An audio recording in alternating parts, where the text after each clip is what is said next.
Assalamualaikum dan salam sejahtera. Okey. Hari ni kita turun ke sungai. Hari ni hari cuti. Petang ni kita turun ke sungai sekejap. Lama tak basahkan jala ni. Okey. Okey, macam biasa, pot macam biasa, air naik sikit. Tapi air dekat anak sungai ni tak keruh. Kita test dulu jala. Okey.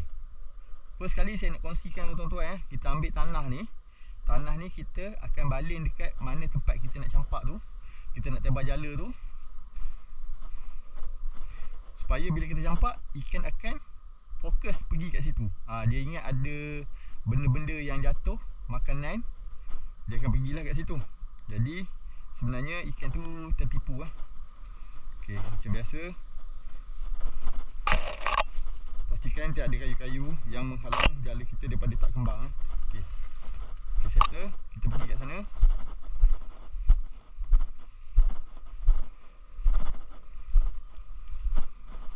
Oh, ni ada kesan orang jala baru lagi ni, basah lagi ni. Ada orang jala. Okey, kita pergi jala kat sana. Kat kawasan sana. Susah nak pergi Okay, kita jala sini je dah. Bos, kita campak. Okay, satu lagi okay, dua kali. Okay, dua dah cukup. And then kita terus campak jala dekat kawasan tadi Bismillah.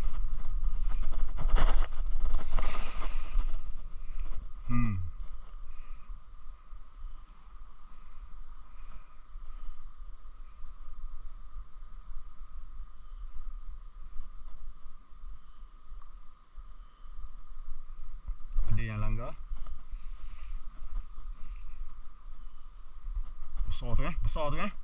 besar Alhamdulillah, ada juga.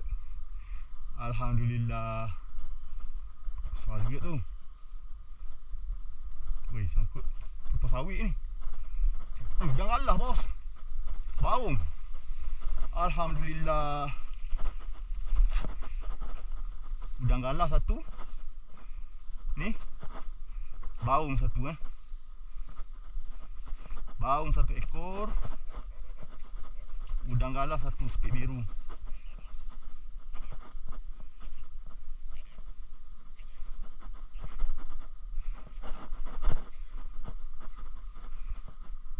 Macam biasa, ni adalah rezeki namanya rezeki.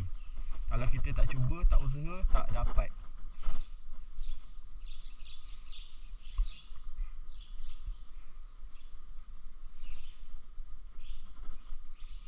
Dapatlah seekor ikan baung kuning.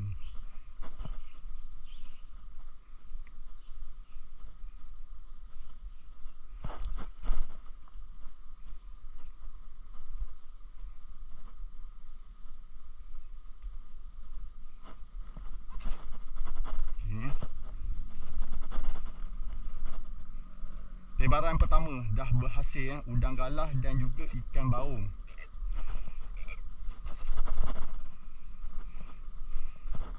Alhamdulillah. Kalau nak cuba campak kat sana lagi pun boleh tu. Tapi tak apa, kita pergi jala naik bot pula. Kita pergi jala naik bot. Sekali cukup kat sini. Sebab kita fokus utama kita menjala dekat sungai. Okey